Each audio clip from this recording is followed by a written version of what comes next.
ఇబ్బంది పడుతున్నారంటూ కొన్ని సమూహాలు కుటుంబాలు కూడా ఇబ్బంది పడుతూ ఉంటాయి. ఇలాంటి సంఘటనల వల్ల ఏమవుతుంది అంటే ఆత్మస్థైర్యం కోల్పోతారు విద్యార్థులు. కాలేజీకి వెళ్ళమని చెప్తారు. కొంతమంది తల్లిదండ్రులకి, స్నేహితులకి, ఇతరులకు కూడా ఈ అంశాల గురించి చర్చించకుండా వేరే అఘాయిత్యాలు చేస్తారు. అంటే అందరికీ ఒకే రకమైన మానసిక స్థాయి ఉండదు.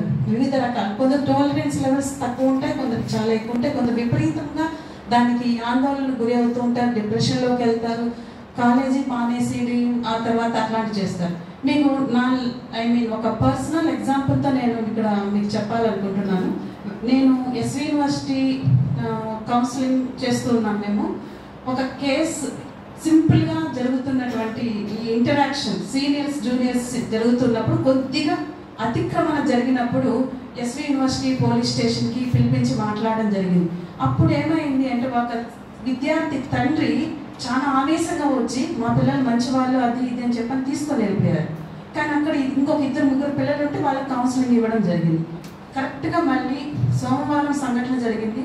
శుక్రవారం సెకండ్ సాటర్డే ముందు రోజు మళ్ళీ సంఘటన కొంచెం తీవ్ర స్థాయిలో జరిగింది. ఆల్రెడీ ఒక వార్నింగ్ వెళ్ళింది ఆ పిల్లలకి. సో ఆ రోజు జరిగినప్పుడు కౌన్సిలింగ్కి పిలిచిన అప్పుడు మాకు తిరుపతిలో సబ్ జైలు రెన్యువేషన్లో ఉంది. అప్పుడు అరెస్ట్ చేశారు వాళ్ళని. ఎక్కడికి తీసుకెళ్లారు? సెంట్రల్ జైలుకు కడపకు తీసుకెళ్లారు. అక్కడ ఏమైంది?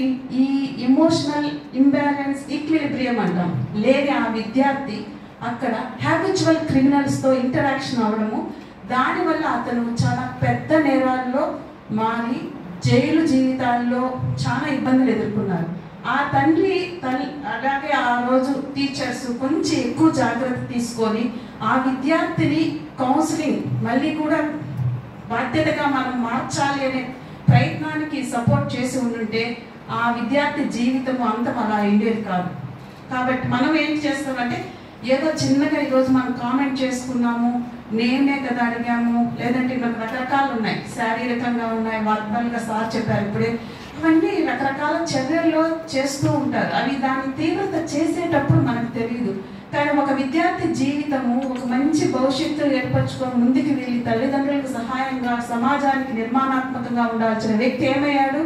ఒక హ్యాబిచువల్ క్రిమినల్గా చేతిలో ఇన్ఫ్లుయెన్స్ గురి అయ్యి అతని జీవితము ఒక అంటే ఇంకా మనం మాటల్లో చెప్పుకోలేని విధంగా ఎండ్ అయ్యింది ఆ విద్యార్థి జీవితం. సో అలాంటి జీవితాలు మనకొద్దు.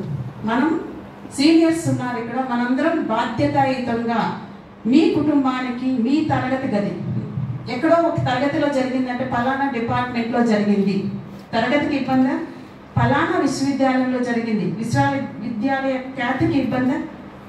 తల్లిదండ్రులకు తలవంపులా? సో ఇలాంటి చర్యలు మనకొద్దు.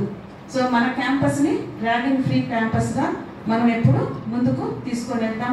అందుకు మీరందరూ కూడా సహకరించాలని విన్నవిస్తున్నాం. Thank you for giving this.